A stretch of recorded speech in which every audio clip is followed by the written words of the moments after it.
19 सितंबर 1961 एक middle age couple road पे गाड़ी चलाते हुए अकेले सुनसान रास्ते में जा रहे थे।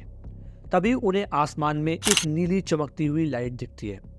शुरू में उनको ऐसा लगता है कि शायद ये कोई सैटेलाइट है या फिर कोई एरोप्लेन है, बट बहुत जल्दी जिस तरीके से ये लाइट आसमान में मूव कर रही होती है उससे उनको ये समझ आ जाता है कि ये कोई सैटेलाइट या फिर कोई एरोप्लेन नहीं है। क्यूरियोसिटी बढ़ती रहती है। इवेंचुअली वो गाड़ी रोकते हैं, अपनी बाइनोकुलर बाहर निकालते हैं और उस बाइनोकुलर से इसको ऑब्जर्व करना स्टार्ट करते हैं। ऑब्जर्व करने के बाद वो ये 100% श्योर हो जाते हैं कि ये कोई अनयूजुअल चीज़ है। उनको विश्वास हो जाता है कि ये कोई ऐसी चीज़ है जो उन्होंने अपनी लाइफ में कभी भी नहीं देखी है। जब हस्बैंड दूरबीन को अपने हाथ में लेता है और इस ऑब्जेक्ट को देखना शुरू करता है तो उसकी तरफ उसको ऐसा लगता है कि ये ऑब्जेक्ट आ रहा है। इसको देख के वो डर जाता है और अपनी वाइफ को बोलता है कि जल्दी से हम गाड़ी में बैठते हैं और फटाफट इस ऑब्जेक्ट से दूर निकल जाते हैं। गाड़ी तेज तेज चलाते हुए वो एक दूसरे से बात करते हैं और ये डिसाइड करते हैं कि वो इस बारे में कभी भी किसी को कुछ नहीं बताएंगे। लेकिन जो इसके बाद होता है वो एलियन की जगत का, हमारे एनकाउंटर्स ऑफ एलियन की हिस्ट्री का सबसे बड़ा चैप्टर बन जाता है। क्या होता है, कैसे होता है, कैसे ये एलियन की हिस्ट्री का एक बहुत ही साइंटिफिकली प्रूवन चैप्टर बन जाता है, जानेंगे आगे इस वीडियो में। बार्नी हिल एज 39 अपनी वाइफ बेटी 41 ईयर्स ओल्ड के साथ, जैसे मैंने बताया, गाड़ी में अपने कुत्ते के साथ अपनी हॉलिडे बनाकर वापस जा रहे थे। उन्हें कंसर्न था कि एक हरिकेन आने वाला है और इस डर की वजह से उन्होंने ये डिसाइड किया था कि वो पूरी रात गाड़ी चलाएंगे और जल्दी से अपने घर सुबह 4-5 बजे तक पहुंच जाएंगे। रात के कुछ 10:30 बजे जब वो लैंकेस्टर के पास थे तो उन्हें आसमान में एक नीली लाइट दिखनी शुरू होती है। उन्हें शुरू में लगता है कि शायद ये कोई जुपिटर है या उनको लगता है ये कोई सैटेलाइट है, बट ऑब्जेक्ट का साइज काफी बड़ा था। ये नॉर्मल किसी भी सैटेलाइट या नॉर्मल किसी भी शूटिंग स्टार से काफी बड़ा था। तो वाइफ ये सजेस्ट करती है कि हम गाड़ी को रोकें और जिस तरीके से ऑब्जेक्ट मूव कर रहा है इसको ऑब्जर्व करें अपनी दूरबीन के थ्रू। गाड़ी से ही देखते हुए इस टाइम जब ये सब बात कर रहे हैं तो ये कंफर्म हो जाता है उनको कि जिस तरीके से ये ऑब्जेक्ट हिल रहा है फॉर श्योर ये कोई भी सैटेलाइट नहीं है। जब ये दोनों रुक जाते हैं कैनन माउंटेन के पास तो उनको रियलाइज होता है कि ये ऑब्जेक्ट उनकी राइट साइड पे है और अब उनके अपोजिट डायरेक्शन में मूव कर रहा है। तभी उनको ऐसा ऑब्जर्व होता है कि ये जो ऑब्जेक्ट है ये घूम गया है। पहले उनसे अपोजिट डायरेक्शन में जा रहा था, अब घूम के वापस उनकी तरफ आना शुरू हो गया है। इसी समय ये ऑब्जेक्ट मून के आगे से निकलता है और वाइफ ने ऐसा बताया कि उसको ऐसा लगता है कि मून के आगे से जब ये ऑब्जेक्ट निकल रहा है तो कुछ सिगार की तरह ये ऑब्जेक्ट दिख रहा है। इनफैक्ट उसको ऐसा ऑब्जर्व होता है कि ये जो ऑब्जेक्ट है ये एम्बर कलर की लाइट छोड़ रहा है उनके पास। उसे कोने पे कवरिंग दिखती है ब्लू और ग्रीन कलर की लाइट की। उसको बहुत जल्दी समझ आ जाता है कि ये यूएफओ है, ये कोई फ्लाइंग सॉसर है, ये एलियंस को कैरी करने वाला एक ऑब्जेक्ट है, क्योंकि ऐसे बहुत सारे इंस्टेंसेस पहले भी हो चुके थे जहाँ पर लोगों ने ऑब्जर्व किया था कि इस तरीके की चीज़ें फ्लाइंग सॉसर में ही होती हैं। बट इस टाइम पे जब बेटी 100% कन्फर्म्ड है कि ये एक यूएफओ है, बार्नी डिनायल मोड में चले जाता है। वो बार बार यही बोलता है कि नहीं, हमें शायद इस बारे में सही से पता नहीं है, लेकिन यूएफओ थोड़ी आ सकता है, क्योंकि वो इन सब चीज़ों में मानता नहीं होता। लेकिन बेटी 100% श्योर है क्योंकि उसकी सिस्टर भी पहले यूएफओ देख चुकी है और उसने similar he look and feel describe किया था जब उसने बेटी को इस बारे में बताया था। पर बार्नी फिर भी डिनायल मोड में जाना चाहता है। हाउएवर, जिस तरीके से ये ऑब्जेक्ट मूव कर रहा है, जिस तरीके से ये ऑब्जेक्ट बार बार डायरेक्शन चेंज करके उनकी तरफ आ रहा है, उससे बार्नी को भी प्राइवेटली अंदर ही अंदर कहीं ना कहीं लगने लग जाता है कि शायद आज उनका एनकाउंटर यूएफओ से हो गया है। इसी टाइम पे कपल्स को रियलाइज होता है कि शायद कोई ना कोई उनको इस एयरक्राफ्ट से, जो भी ऑब्जेक्ट है, उससे देख रहा है।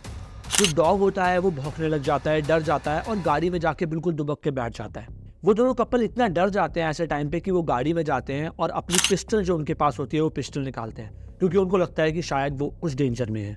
इसी टाइम पे वो डर के वापस से अपनी गाड़ी में बैठ जाते हैं और फटाफट से अपनी गाड़ी में दोबारा से आगे बढ़ने लग जाते हैं। गाड़ी में आगे बढ़ते बढ़ते उन्हें ऐसा रियलाइज होता है कि जो ऑब्जेक्ट है वो पहले हिल के पीछे चला गया, जो हिल उनकी साइड में था, और फिर घूम के वापस से उनकी गाड़ी के पीछे आ गया और उनको ऐसा रियलाइज होता है कि अब ये ऑब्जेक्ट उनका पीछा कर रहा है। वो गाड़ी में और तेज अपनी रफ्तार बढ़ा देते हैं, लेकिन जितने भी तेज वो अपनी गाड़ी को भगा लें, लेकिन ये ऑब्जेक्ट उनके पीछे आता ही रहता है। वाइफ और हस्बैंड इस टाइम बहुत ज़्यादा डर जाते हैं। उन्हें समझ नहीं आता है कि ये उनके साथ क्या हो रहा है, ये कौन सा ऑब्जेक्ट है, इसके अंदर क्या है और वो उनसे क्या चाहता है और क्यों उनके पीछे पड़ा हुआ है। थोड़ी देर में क्या होता है दोस्तों कि ये जो ऑब्जेक्ट उनके पीछे था, उनकी गाड़ी के जो उनका पीछा कर रहा था, वो उनके आगे आ जाता है, यानी कि उनकी गाड़ी को ओवरटेक कर लेता है आसमान में। बार्नी इस टाइम पे गाड़ी चला रहा है, उसका ध्यान है रोड पे, लेकिन बेटी इस ऑब्जेक्ट को बहुत ध्यान से देख रही है। वो गाड़ी उसी तरफ चला रहे हैं जिस तरफ ये ऑब्जेक्ट है, क्योंकि ये ऑब्जेक्ट अब उनके सामने आ गया है। लेकिन अब ये ऑब्जेक्ट बेटी को दिखता है वाइट ग्लो करता हुआ। उसको रियलाइज होता है कि ये ऑब्जेक्ट जो है स्टेप लाइक मोशन में मूव कर रहा है, यानी कि कभी ऐसे ऊपर आ रहा है, कभी ऐसे नीचे जा रहा है, इस तरीके से कॉन्टिन्यूसली मूव करे जा रहा है। इसी टाइम पे वो वापस से अपनी दूरबीन निकालती है और दूरबीन से इसको देखती है। अब क्योंकि ऑब्जेक्ट बिल्कुल उनके सामने है, तो वो देख पाती है कि इस ऑब्जेक्ट के ऊपर 2 रोज हैं विंडोज की, यानी कि विंडोज लगी हुई हैं जिससे कोई बाहर देख सकता है। बेटी इस टाइम बार्नी को बोलती है कि उसको गाड़ी रोक देनी चाहिए, क्योंकि ये ऑब्जेक्ट बिल्कुल उनके सामने आ गया है और उसको भी दूरबीन से इस ऑब्जेक्ट को देखना चाहिए। लाल कलर की चमकती हुई लाइट बार बार इस ऑब्जेक्ट से बाहर आ रही थी। ये सुन के बानी गाड़ी रोक देता है, बाहर आता है वापस से, और अब वापस से वो दूरबीन से इस ऑब्जेक्ट को देखना शुरू करता है। बार्नी जब देखना शुरू करता है तो उसको रियलाइज़ होता है कि जो ये ऑब्जेक्ट है ये बहुत ही बड़ा है। उसको लगता है कि किसी भी स्पेसशिप जो उसने आज तक देखी है उससे बड़ा है और उसकी तरफ ही आ रहा है। कभी उसकी तरफ आ रहा है, कभी आसमान में स्टिल होकर रुक रहा है। उसको समझ नहीं आता है कि वो क्या देख रहा है। उसको लगता है कि विंडो की तरफ से शायद कोई उसको घूरने की कोशिश कर रहा है। इसी टाइम पे वो रियलाइज़ करता है कि ये जो ऑब्जेक्ट है वो थोड़ा सा लेफ्ट में चला गया है, एक ओपन फील्ड की तरफ, और ऑब्जेक्ट जो है वो वहीं रुक गया है। ऑब्जेक्ट को रुका हुआ देखकर उसकी क्यूरियोसिटी बढ़ जाती है और वो सोचता है कि उसको जाके ऑब्जेक्ट को क्लोजली ऑब्जर्व करना चाहिए। बेटी मना करती है, लेकिन बार्नी बोलता है कि अब उसके पास और उन दोनों के पास कोई ऑप्शन नहीं है। ये ऑब्जेक्ट जो भी है और जो भी उनके आसपास अब रुका है, अब उन्हें पास जाकर ज़रूर देखना चाहिए। वो वॉक करना शुरू करते हैं, इस ओपन फील्ड में ऑब्जेक्ट की तरफ जाना शुरू कर देते हैं। जब वो ऑब्जेक्ट के पास पहुंचते हैं तो उनको रियलाइज़ होता है कि जो ये रेड लाइट आ रही है, ये कुछ फिन लाइक यानी कुछ विंग्स लाइक और चीज़ें हैं जो बाहर निकल रही हैं इस ऑब्जेक्ट से, जो दोनों साइड पे बाहर आ रही है और उसी से ये लाइट चमक रही है उनकी तरफ। जब वो ऑब्जेक्ट के और ज़्यादा पास पहुंचता है तो उसको रियलाइज़ होता है कि कुछ 10 फिगर जो कि थोड़े थोड़े इंसान की तरह दिख रहे हैं, बट इंसान नहीं है शायद, क्योंकि उनका जो सर है वो बड़ा है और उनके जो पूरे आओ बाव हैं वो इंसानों की तरह नहीं है। उसको ऐसा शैडो जैसी चीज़ दिखती है जो विंडो के उस पार से उसको घूर घूर कर देख रही है। उसको ऐसा रियलाइज़ होता है कि शायद इन सारे के सारे जो फिगर्स हैं उन्होंने ब्लैक कलर के कपड़े पहन रखे हैं और ब्लैक कलर की हैट डाल रखी है अपने सर पे। इसी टाइम पे उसको रियलाइज़ होता है कि इस ऑब्जेक्ट में से एक लेडर टाइप की चीज़ बाहर आनी शुरू हो गई है, एज इफ जैसे ये ऑब्जेक्ट में से कोई बाहर आएगा अब। इस टाइम पे बार्नी बहुत डर जाता है। उसको दिखता है कि ये जो कोई ऑब्जेक्ट्स हैं वो थोड़े से वापस दूर चले गए हैं विंडो से। उसको लगता है शायद अब ये ऑब्जेक्ट्स या फिर ये फिगर्स अब बाहर आएंगे और उसके पीछे पड़ जाएंगे। बट उसको रियलाइज़ होता है कि एक ऑब्जेक्ट अभी भी उसको घूर घूर के देख रहा है, मानो उसको कह रहा है कि तुम दूर मत जाओ, तुम यहीं के यहीं रुके रहो। लेकिन वो डर जाता है, वो भागता है, वो गाड़ी की तरफ फटाफट से भागता है अपनी वाइफ के साथ और गाड़ी में बैठ जाता है। गाड़ी में बैठ के जब वो बहुत तेज़ गाड़ी चला रहा होता है तो वो बार बार अपनी वाइफ को कह रहा होता है कि ये हमें ज़रूर पकड़ लेंगे, आज हम इनसे बच के नहीं निकल सकते। बेटी इस टाइम पे आसमान में देखने की कोशिश करती है कि क्या ये ऑब्जेक्ट वापस से उनको फॉलो कर रहा है, लेकिन उसको कुछ नहीं दिखता। बट स्ट्रेंजली उसको आसमान में कोई स्टार भी नहीं दिखता, बिल्कुल काला आसमान उसको इस टाइम पे दिख रहा है और वो गाड़ी से जितनी तेज़ जा सकते हैं उतनी तेज़ आगे जा रहे हैं। इसी टाइम पे उनको 2 बीप की साउंड सुनाई देती है। वो इसको डिस्क्राइब करते हैं जैसे कि कोई ऑब्जेक्ट या कोई फोर्क गाड़ी पे हिट कर रहा हो। जितनी बार भी बीप की साउंड आती है गाड़ी वाइब्रेट करती है और वो बहुत अनकंफर्टेबल हो जाते हैं। इसी बीपिंग साउंड के साथ उनकी अवेयरनेस कम होने लग जाती है। उनको समझ नहीं आता है कि क्या हो रहा है, उन्हें कुछ भी समझ नहीं आता है कि वो कहाँ जा रहे हैं, मानो वो सब कुछ भूल गए। कुछ मोमेंट बाद उनको वापस से ये बीपिंग की साउंड सुनाई देती है। उनको नहीं पता है कि वो कितनी दूर इस टाइम पे निकल चुके हैं या कहाँ वो इस टाइम पे पहुँच गए हैं, लेकिन उनको ऐसा रियलाइज़ होता है कि उनकी अवेयरनेस वापस आने लग गई है। पिछली बीपिंग साउंड और ये नई जो बीपिंग साउंड आई है, इन 2 बीपिंग साउंड्स के बीच में क्या हुआ है, कहाँ गए वो, कितनी दूर गए वो, इसकी अवेयरनेस बहुत ही कम उन्हें फील होती है। जब वो ध्यान से सोचते हैं तो उनको रियलाइज़ होता है कि वो कुछ 70 किलोमीटर आगे निकल चुके हैं। यानी कि पिछली बीपिंग साउंड जब आई थी और जिस टाइम का उन्हें सब कुछ याद है, वो चीज़ 70 किलोमीटर, वो जगह 70 किलोमीटर पीछे रह गई है। कॉन्शियसनेस इसके थोड़ी देर बाद उनको पूरी तरह वापस आ जाती है। हाउएवर वो एक दूसरे से बात नहीं करते, उनका सर भारी होता है, उनको डिजी फील हो रहा होता है, उनको समझ नहीं आ रहा होता कि पिछले 70 किलोमीटर कहाँ चले गए। उन्होंने आपस में कोई बात क्यों नहीं की, एकदम से उस 70 किलोमीटर में क्या हुआ वो कैसे भूल गए। ये सब जानते हुए भी कि कुछ तो गड़बड़ हुई है, वो आगे बढ़ते रहते हैं। 5 सवा 5 बजे सुबह वो अपने घर पहुंच जाते हैं, डिसाइड करते हैं कि इस बारे में कोई बात नहीं करेंगे और सो जाते हैं। जब वो घर पहुंचते हैं तो उन्हें बहुत सारी चीज़ें अनयूजुअल लगती हैं। एक तो उन दोनों के सर में दर्द हो रहा होता है, उन्हें डिजी फील हो रहा होता है, उनको बिल्कुल याद नहीं होता है कि वो 70 किलोमीटर कहाँ चले गए। दूसरी बहुत सारी चीज़ें वो ऑब्जर्व करते हैं जो अनयूजुअल होती हैं, जैसे बेटी के कपड़े फटे हुए होते हैं अलग अलग जगह से। उसको नहीं पता ये कपड़े कब फट गए, बट उसको ये पक्का पता होता है कि जब वो निकले थे तो ये कपड़े बिल्कुल सही हालत में थे। उन दोनों की घड़ी बिल्कुल सेम टाइम पे रुकी हुई होती है और वो दोबारा कभी भी नहीं चलती है। जूते फटे हुए होते हैं, उनके दिमाग में अलग अलग चीज़ें आ रही होती हैं। बेटी को रियलाइज़ होता है कि जितना भी खाना उसकी गाड़ी में है वो सारा खाना उसको फेंक देना चाहिए।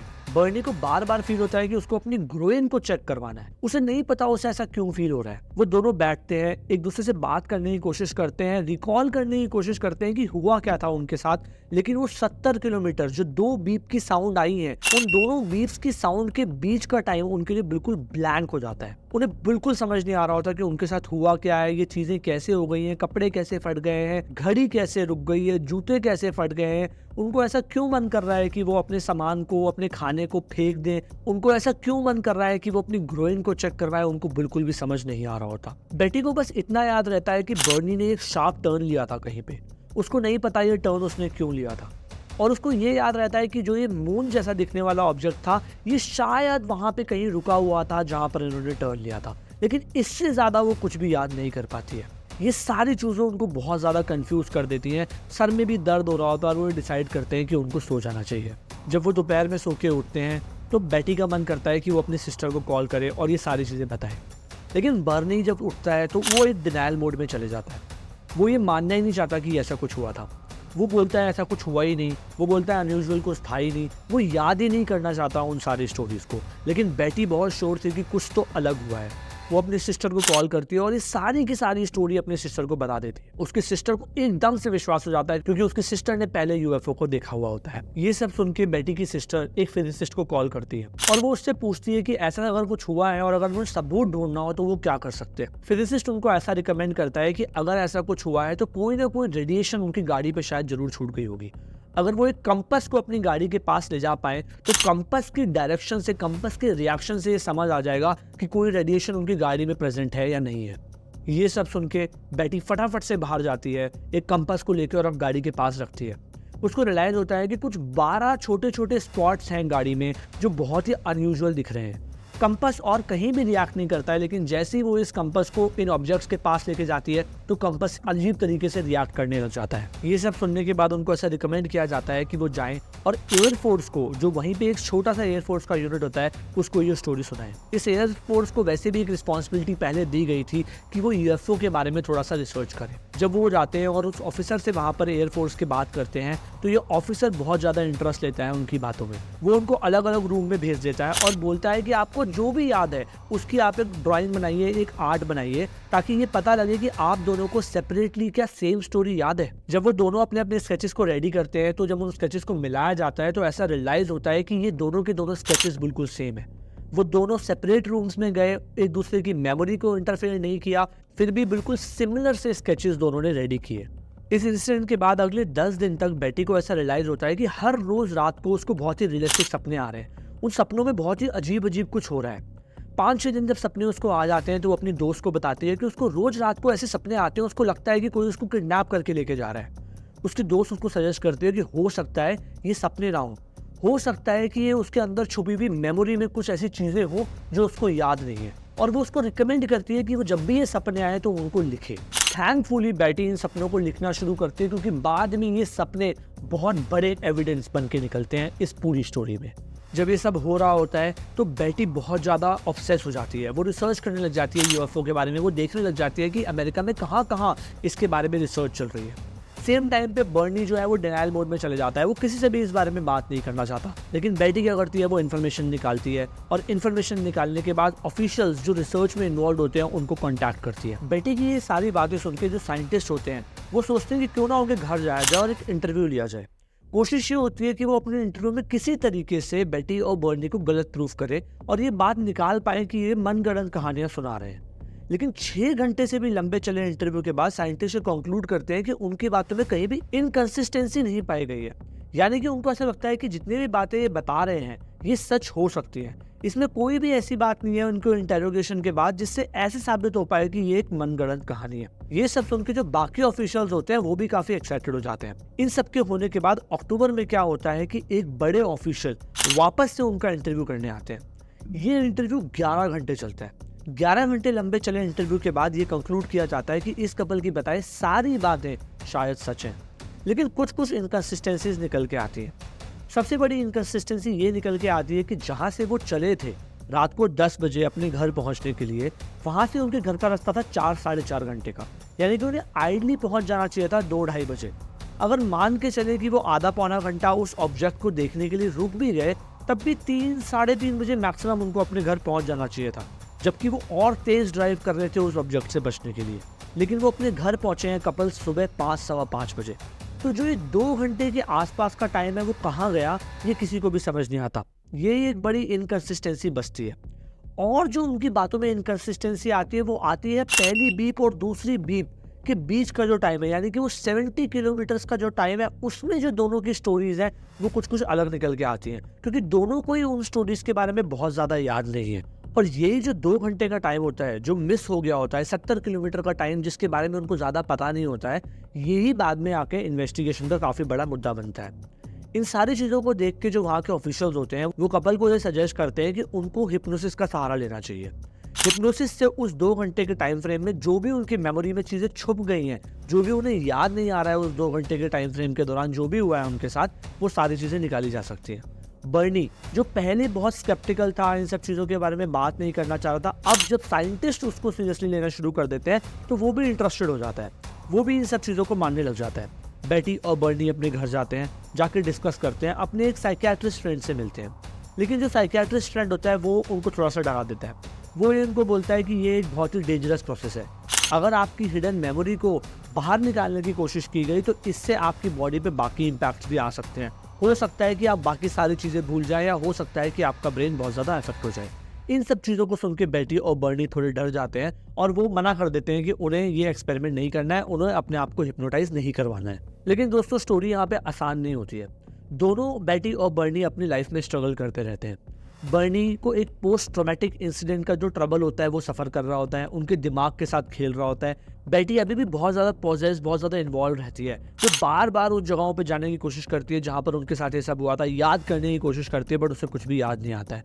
बट फिर भी वो पब्लिक नहीं जा रहे होते, वो हिप्नोसिस की तरफ नहीं जा रहे होते। लेकिन करीब 2 साल बाद 1963 में उन दोनों को ऐसा रियलाइज़ होता है कि उनको ये मिस्ट्री सॉल्व करनी पड़ेगी अगर वो आगे की अपनी लाइफ अच्छे से जीना चाहते हैं। और 1963 में करीब 2 साल बाद रेजिस्टेंस के होने के बाद वो दोनों डॉक्टर बेंजामिन, जो बहुत ही बड़े उस टाइम पे साइकियाट्रिस्ट थे, उनके साथ बैठ जाते हैं अपने आप को हिप्नोटाइज करवाने।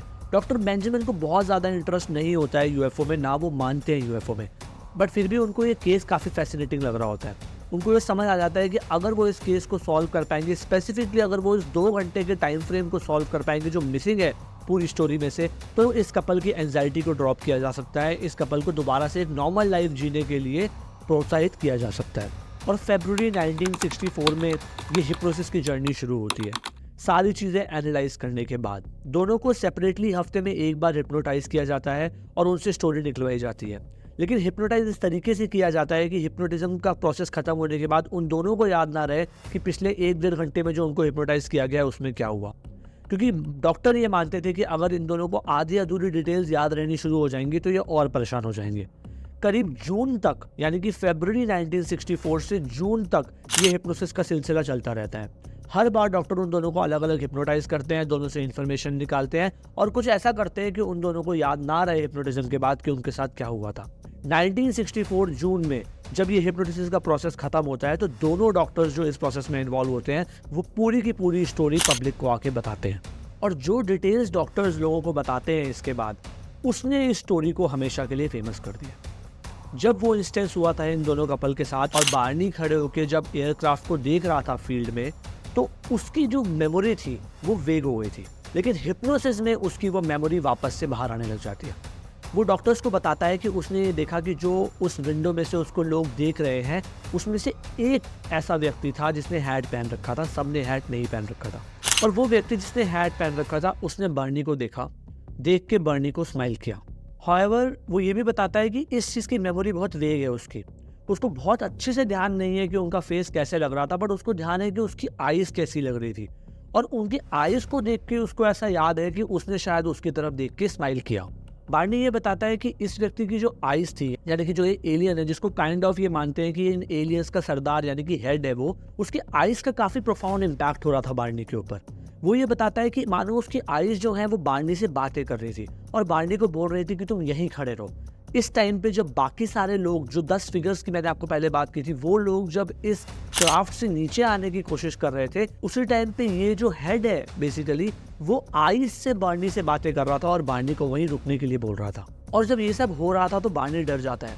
वो अपनी वाइफ को बोलता है फटाफट से हम चल के गाड़ी में बैठते हैं, और इसी टाइम पे जब वो भागने की कोशिश करते हैं तो उसकी बाइनोकुलर का जो स्ट्रैप होता है वो टूट जाता है। ये सारी की सारी चीज़ें बार्नी को हिप्नोसिस के दौरान याद आई और ये सारी की सारी चीज़ रिकॉर्ड की गई। यानी कि जो ये स्ट्रैप फटा था, जो उनको अगले दिन मॉर्निंग में फटा हुआ मिलता है, वो इस प्रोसेस में फटा था जब उनको ऐसा लगता है कि टेलीपैथिकली जो एलियंस का हेड है वो उनको जब कंट्रोल कर रहा था। इस प्रोसेस में वो फटाफट से गाड़ी में बैठ जाते हैं और गाड़ी भगा के निकल जाते हैं। ये अब उसी टाइम की शुरुआत है दोस्तों, जिस टाइम उन्हें एक बीप सुनाई देती है और उसके बाद का अगले 70 किलोमीटर की पूरी जर्नी उनको अच्छे से याद नहीं है। और हिप्नोसिस के दौरान उन्होंने जब इस स्टोरी को बताया, इस 2 घंटे की स्टोरी को बताया, तो वो पूरे की पूरे इमोशनल हो गए। ना कि वो सिर्फ दोबारा से इन सब चीज़ों को याद कर रहे थे, बट एक तरीके से दोबारा उस 2 घंटे को जी रहे थे, जो उनके लिए बहुत ज़्यादा मुश्किल था। जैसे उनको बीप सुनाई देती है तो बार्नी झटके से ब्रेक लगाता है। ब्रेक लगाने के बाद फटाफट से वो गाड़ी को अपने रूट को चेंज करके नीचे की तरफ उतार लेता है। ये वही एक सडन टर्न है जो बेटी बताती है कि बार्नी ने एकदम से ले लिया था। ये उसे कॉन्शियसली याद था, बट ये कोई सडन टर्न नहीं था। ये एक्चुअली उन्होंने अपना रूट चेंज किया। जब डॉक्टर ने उनसे पूछा कि तुमने अपना रूट चेंज क्यों किया, तो बर्नी ने बताया कि उसको ऐसा लग रहा है कि उसके हेड में एक आवाज़ है जो उसको ये बोल रही है कि वो ये रूट चेंज करे। शायद टेलीपैथिकली जो यूएफओ में बैठा हुआ हेड था एलियंस का, वो अभी भी उसको कंट्रोल कर रहा था और वो उसको बता रहा था कि तुम्हें कहाँ जाना है। और इसी टाइम पे वो आगे बताते हैं कि थोड़ा सा आगे बढ़ने के बाद उन्हें एक ऑरेंज कलर की लाइट दिखती है रोड पे, और इस ऑरेंज कलर की बड़ी सी लाइट जो उन्हें दिखती है रोड पे, उसी के अराउंड 6 से 12, उन्हें अच्छे से ध्यान नहीं है कितने लोग थे, बट 6 से 12 लोग सामने उन्हें खड़े हुए दिखते हैं। ये सब देख के वो गाड़ी को रोक लेते हैं। गाड़ी को रोकने के बाद उनको अर्ज होती है कि वो गाड़ी से निकले। ऐसा पता नहीं क्यों होता है, बट उनको अर्ज होती है कि वो गाड़ी से निकले और भागें, लेकिन वो भाग नहीं पाते। इसी टाइम पे जो ये 6 से 12 लोग जो उनको अब याद आ रहे हैं, वो उनकी गाड़ी की तरफ आते हैं। उनकी गाड़ी की तरफ आते हैं, गाड़ी को खोलते हैं और उनको गाड़ी से बाहर निकालते हैं। और इसके बाद जो एलियंस होते हैं वो इन्हें एस्कॉर्ट करने लग जाते हैं टुवर्ड्स द शिप। बार्नी की आंखें बंद रहती हैं इस पूरे प्रोसेस में, बेटी की आंखें खुली रहती हैं। बर्नी बताता है कि मानो उसके दिमाग में एक आवाज़ आ रही थी जो उसको बोल रही थी कि अपनी आंखों को बंद रखो। अपनी आंखों को बंद रख के जब वो चल रहा होता है तो वो ये रियलाइज़ करता है कि जो बंदा उसको लेके चल रहा है वो ड्रैग कर रहा है अपने साथ उसको, और जब वो उसको ड्रैग कर रहा होता है तो इसी दौरान उसके जो जूते होते हैं वो जूते फट जाते हैं। यही वो जूते फटे हुए जूते हैं जो उसको मॉर्निंग में दिखते हैं कि मेरे जूते कैसे फट गए, बट बार्नी को याद नहीं होता कि उसके जूते कैसे फट गए। इसी दौरान जब उसको ड्रैग करके ले जाया जा रहा होता है, इसी टाइम उसके जूते फट जाते हैं। इस एस्कॉर्ट करने के दौरान बेटी फिर भी कॉन्शियस होती है, क्योंकि बेटी की आंखें खुली हुई है और वो बार्नी को चिल्ला के बोल रही होती है कि हमें नहीं जाना चाहिए, लेकिन बर्नी रिएक्ट नहीं कर रहा होता, एज इफ वो स्लीप वॉक कर रहा है। बेटी बहुत ज़्यादा गुस्से में चिल्लाती है, लेकिन बर्नी फिर भी रिएक्ट नहीं करता। ये सारी चीज़ें देख के जो एलियंस होते हैं वो उनको बोलते हैं कि उन्हें डरने की ज़रूरत नहीं है। कैसे बोलते हैं, जब डॉक्टर उनसे पूछता है तो ये उन्हें अभी भी क्लियर नहीं है। ऐसा लगता है कि शायद टेलीपैथिकली जो ये सारे एलियंस हैं वो बेटी और बार्नी से बात कर पा रहे होते हैं और उन्हें बोल रहे होते हैं कि तुम्हें डरने की ज़रूरत नहीं है, हम तुम्हें कुछ नहीं करेंगे। एलियंस उन्हें बोलते हैं कि हम आपके ऊपर एक एक्सपेरिमेंट करेंगे, आपको बिल्कुल हार्म नहीं करेंगे और उसके बाद आपको वापस छोड़ देंगे। ये जो एलियंस हैं इनकी हाइट वो कुछ 5 फीट के आसपास बताते हैं, यानी कि अराउंड 172 सेंटीमीटर। उनकी जो बॉडी होती है वो थोड़ी डिस्प्रपोर्शनेट होती है। उनका हेड बड़ा होता है, उनकी बॉडी उसके हिसाब से छोटी होती है। कुल हाइट जैसे कि उन्होंने बताया 5 फीट के आसपास होती है। और जो उनकी स्किन होती है वो दोनों अलग अलग ऐसा डिफाइन करते हैं कि मेटालिक होती है। हमारी और आपकी स्किन की तरह नहीं होती, बट मेटालिक स्किन होती है। जो उनका हेड होता है, बाद में ऐसा बोलता है कि वो शायद थोड़ा सा लंबा था, उसने कपड़े भी थोड़े फैंसी पहन रखे थे, लेकिन बेटी को ऐसा लगता है कि नहीं, ऐसा नहीं था, सब एक ही जैसे थे, सबकी मेटालिक स्किन थी, सब छोटे थे, 5 फुट के हाइट के आसपास थे। उनका हेड थोड़ा सा ज्यादा ही बड़ा था और बाकी बॉडी हेड से काफी छोटी थी। इसी दौरान जब वो ऊपर जा रहे होते तो बेटी फिर भी थोड़ा सा रेजिस्ट करने की कोशिश कर रही होती है। वो याद करती है उसने शायद लात मारी एलियन को और इसी दौरान उसके कपड़े फट गए। ये वही फटे हुए कपड़े हैं जो सुबह उसको रियलाइज होता है, उसको नहीं पता होता कि उसके कपड़े कैसे फट गए। जब वो क्राफ्ट के अंदर जाते हैं तो वो देखते हैं कि क्राफ्ट के अंदर एक ब्लू कलर की लाइट है, कुछ ऐसी लाइट है जिसमें शेडो नहीं पड़ रहे हैं। एक हॉलवे है बड़ा सा और बहुत सारे अलग अलग रूम्स हैं। बेटी और बार्नी को सेपरेट रूम्स में ले जाया जाता है। बार्नी को एक मेटालिक टेबल के ऊपर लिटा दिया जाता है और बेटी को बिठा दिया जाता है। बेटी और बार्नी ये बताते हैं कि जो रूम थे उसमें ज़्यादा कुछ सामान नहीं था। एक स्टूल था जो शायद मेटेलिक का बना हुआ था, ज़्यादातर चीज़ें या तो मेटल की लग रही थी या प्लास्टिक की लग रही थी। एक दीवार थी जिस पे इक्विपमेंट्स टंगे हुए थे, ये वही इक्विपमेंट्स हैं शायद जो उनके ऊपर यूज़ होने वाले थे फॉर एक्सपेरिमेंटेशन पर्पस, बट उनको एग्जैक्टली ध्यान नहीं है कि कौन से इंस्ट्रूमेंट्स का उनके ऊपर इस्तेमाल किया गया। बर्नी, जिसकी आंखें बंद हैं इस पूरे टाइम के दौरान, उसको ऐसा याद है कि कुछ कुछ रूम में शायद 3 से 4 लोग थे। उसमें से एक ही इंसान उससे, या एक ही एलियन कह लीजिए, उससे बात कर रहा था, बाकी सब चुपचाप इस प्रोसेस को देख रहे थे। बर्नी को बस यही ध्यान आ रहा होता है इस टाइम पे कि जो लोग हैं वो उसकी बॉडी को टच कर रहे थे, उसकी बैक को टच कर रहे थे, अंडर आर्म को टच कर रहे थे, उसके मुंह को खुलवा के चेक कर रहे थे कि मुंह के अंदर क्या होता है, एज इफ जैसे कोई दूसरी दुनिया के लोग आके ये देखने की कोशिश कर रहे हैं कि इंसान कैसे बने होते हैं, इंसानों में होता क्या क्या है। बेटी की जो डिस्क्रिप्शन है हाउएवर वो थोड़ी और ज़्यादा डिटेल्ड है, क्योंकि बेटी की आंखें इस पूरे दौरान खुली हुई हैं। बेटी ये बताती है कि उसको स्टूल पे बिठा दिया गया, स्टूल पे बिठाने के बाद उसके स्किन के सैंपल्स लिए गए, उसके नाखून के सैंपल्स लिए गए, उसके हेयर के सैंपल लिए गए, और इन सारे सैंपल्स को जैसे एक प्लास्टिक बैग के अंदर रैप करके रख दिया गया। इस पूरे दौरान जो बाकी सारे एलियंस हैं वो आपस में बात कर रहे थे। जब उससे पूछा गया कि बात कैसे कर रहे थे तो वो उसको इतने अच्छे से एक्सप्लेन नहीं कर पाई, एज इफ वो ये बोली कि वो शायद अपना मुंह खोल रहे थे और मम मम मम जैसे कुछ साउंड निकाल रहे थे। लेकिन जब उससे पूछा गया कि उसको कैसे समझ आ रहा था कि वो एक दूसरे से बात कर रहे हैं, तो इस चीज़ को वो बहुत ज़्यादा अच्छे से एक्सप्लेन नहीं कर पाई। ये सारी चीज़ें थोड़ी थोड़ी यही सिग्निफाई कर रही थी कि शायद टेलीपैथिकली वो आपस में एक दूसरे से बात कर रहे थे और थोड़ा सा अपना मुंह खोल के कुछ मम मम मम की साउंड निकाल रहे थे। इसी दौरान फिर वो बेटी को बोलते हैं कि अब वो उसका नर्वस सिस्टम को भी एग्जामिन करना चाहते हैं। नर्वस सिस्टम को एग्जामिन करने के लिए वो उसकी ड्रेस खोलते हैं। ड्रेस खोलने के टाइम उनको जिपर खोलने में दिक्कत होती है, बेटी ऐसा बताती है। जिपर खोलने के दौरान ही उसकी जो ड्रेस होती है वो और ज़्यादा टॉर्न हो जाती है और ज़्यादा फट जाती है। उसको अनड्रेस करके एक टेबल के ऊपर लिटा देते हैं। फिर बेटी ऐसा बताती है कि उसको ध्यान आता है कि एक एग्जामिनर जो उसको एग्जामिन कर रहा था वो बहुत सारे नीडल्स लेके आता है। कुछ लोग डर जाती है, बट उसको फिर वो लोग बोलते हैं कि डरने की ज़रूरत नहीं है, पेन नहीं होगा। और एक्चुअली बेटी एक्सप्लेन करती है कि उसको पेन नहीं होता है। वो नीडल्स उसकी बॉडी में अलग अलग जगह लगा देते हैं और बेटी डिस्क्राइब करती है कि उसको ऐसा फील होता है जैसे ये नीडल्स उसकी बॉडी में पूरी तरह घूम रही हैं, और इनफैक्ट उसको ऐसा फील होता है कि जो नीडल्स हैं ये उसकी बॉडी के अंदर भी पूरी तरफ घूम रही हैं। इनफैक्ट उसको ऐसा लगता है कि उसके हेड के अंदर भी नीडल्स घूम रही हैं। इसी दौरान जब ये नीडल वाला प्रोसेस चल रहा होता है तो एग्जामिनर एक बड़ी सी नीडल लेके आता है जो करीब 5 इंच लंबी होती है। इस 5 इंच लंबी नीडल को देख के बेटी डर जाती है और चिल्लाने लग जाती है। फिर से वो उसको काम डाउन करता है और उसको बोलता है कि डरने की जरूरत नहीं है, जैसे बाकी चीजों में दर्द नहीं हो रहा है इसमें भी दर्द नहीं होगा।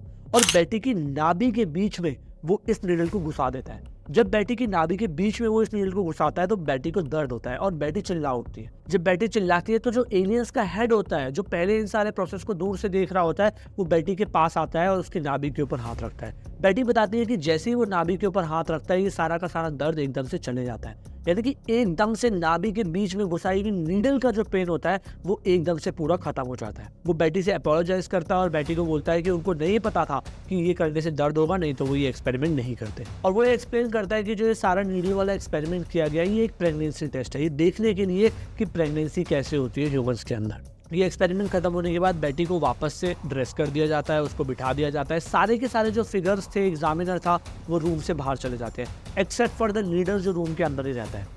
इस दौरान लीडर और बेटी आपस में बात करने लग जाते हैं। दोबारा वो कैसे बात करने लग जाते हैं ये अभी भी बेटी को क्लियर नहीं है। शायद वो टेलीपैथिकली बात करते हैं, बेटी को ऐसा लगता है, शायद वो मुंह खोलता है, लेकिन बेटी ये ढंग से नहीं एक्सप्लेन कर पाती है कि वो बात कैसे करते हैं, जिससे साइंटिस्ट ये फिगर आउट करते हैं कि मोस्ट लाइकली टेलीपैथिक कन्वर्सेशन कर रहे होंगे वो बेटी के साथ। इस दौरान बेटी थोड़ी कंफर्टेबल हो जाती है, उसको ये समझ आ जाता है कि ये एलियंस शायद उसको हार्म नहीं करेंगे।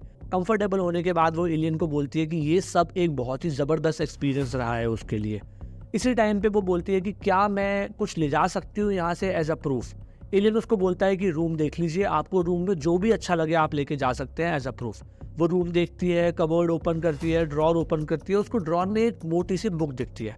बुक के ऊपर जो राइटिंग होती है उससे वो बिल्कुल भी फेमिलियर नहीं होती। बेटी डिस्क्राइब करती है कि राइटिंग जो होती है उसमें बड़ी बड़ी लाइंस होती हैं, जैसे स्लैंटिंग और जिगजैग काइंड ऑफ लाइंस होती हैं, और कुछ डॉट्स पड़े हुए होते हैं। बुक को उठा के वो एलियन के लीडर से पूछती है कि क्या मैं इस बुक को ले जा सकती हूँ। एलियन लीडर उसको बोलता है कि जी हाँ, आप इस बुक को लेके जा सकती हैं। इसी दौरान बेटी एलियन के लीडर से पूछती है कि वो लोग कहाँ से आए हैं।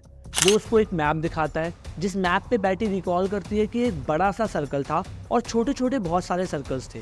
इस बड़े से सर्कल से बहुत सारी लाइंस निकल रही होती हैं, और जो लाइंस निकल रही होती हैं दोस्तों वो भी 3 टाइप की होती हैं।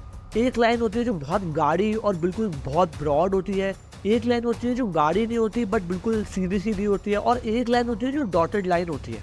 जब बेटी उससे पूछती है कि क्या है, तो वो बताता है कि जो गाड़ी लाइन है वो ट्रेड रूट्स हैं, यानी कि वो ऐसी रूट्स हैं जिनसे ये लोग बार बार जाते हैं ट्रेड करने के लिए।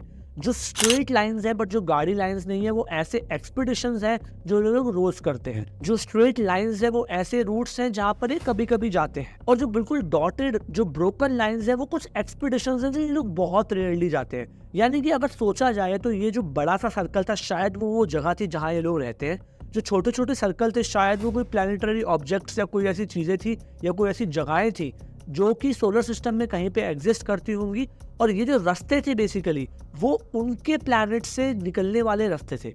अब कुछ ऐसी जगहें हैं जहाँ पर वो हर रोज जा रहे हैं ट्रेड करने के लिए, यानी कि शायद वहाँ पर भी कोई लिविंग बींग्स, कोई एलियंस हो सकते हैं।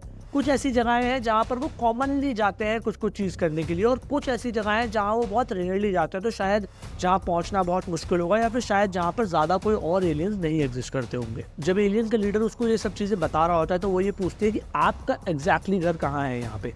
उस पर वो उसको रिप्लाई करता है कि आपका घर कहाँ है, आप ये बताइए, यानी कि अर्थ कहाँ है सोलर सिस्टम में। बेटी बोलती है मुझे नहीं पता अर्थ कहाँ है सोलर सिस्टम में। तो इस पे वो रिप्लाई करता है कि मुझे भी नहीं पता कि मेरा घर कहाँ है ओवरऑल सोलर सिस्टम में। और हंसते हुए फिर वो ये बोलता है कि इसमें कोई पॉइंट नहीं है कि मैं आपको बताऊं कि मैं कहाँ से आया हूँ। ये सब बोलते बोलते वो मैप को साइड रख देता है, और इसी टाइम पे जब वो मैप को साइड रखता है तो कुछ एग्जामिनर्स रूम में भागते हुए आते हैं। वो बर्नी के दांत लेके आते हैं। बर्नी एक्चुअली नकली दांत को पहनता होता है, वो असली दांत नहीं होते उसके। और वो आपके बेटी से ये सवाल पूछते हैं कि उसके दांत कैसे बाहर आ रहे हैं और आपके दांत क्यों नहीं बाहर आ रहे।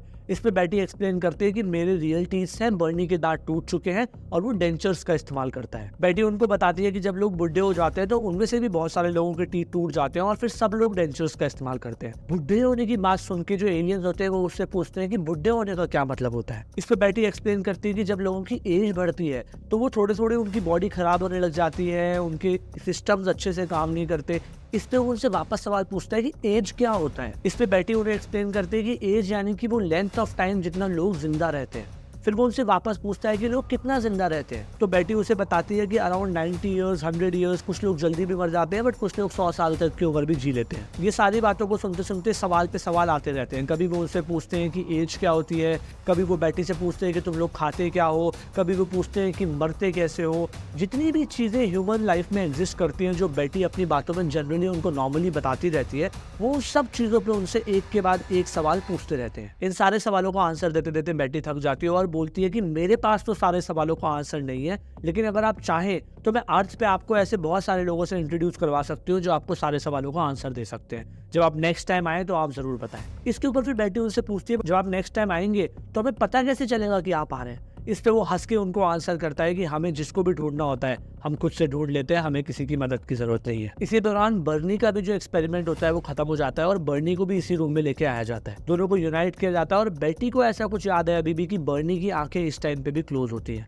वो दोनों उनको थैंक यू बोलते हैं और इस टाइम पे एलियंस उनको बताते हैं कि उनका एक्सपेरिमेंट खत्म हो गया है, उनको और ज़्यादा एक्सपेरिमेंट करने की ज़रूरत नहीं है, और दोनों को नीचे एस्कॉर्ट करते हैं।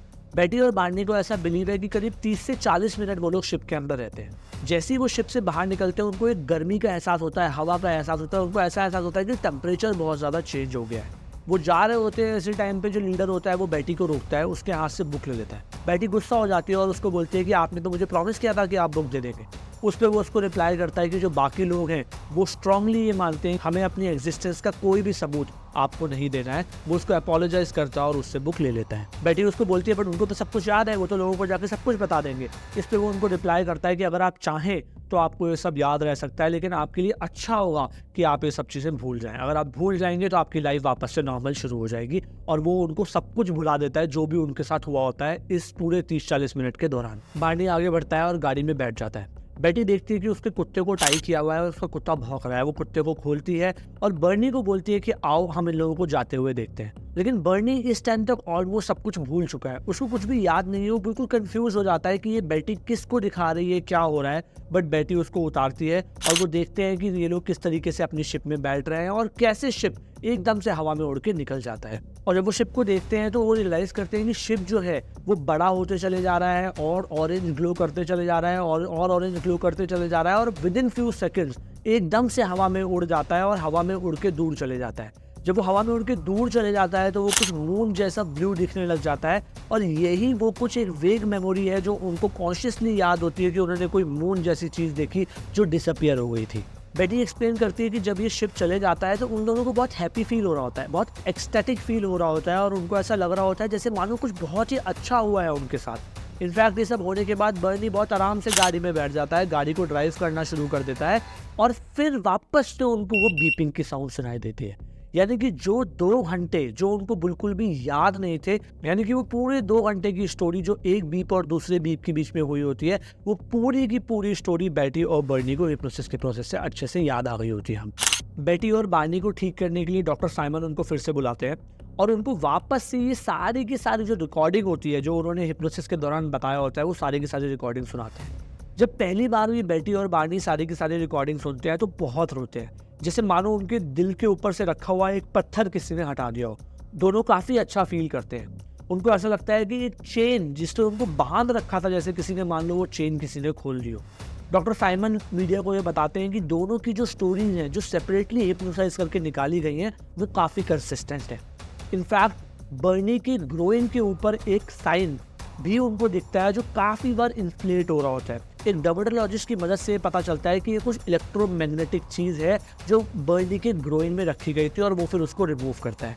ये सारी की सारी चीज़ें ये प्रूव कर रही होती हैं कि साइंटिफिकली जो स्टोरी वो सुना रहे हैं वो सारी की सारी चीज़ें बिल्कुल रियल हैं और सच में उनके साथ हुई है।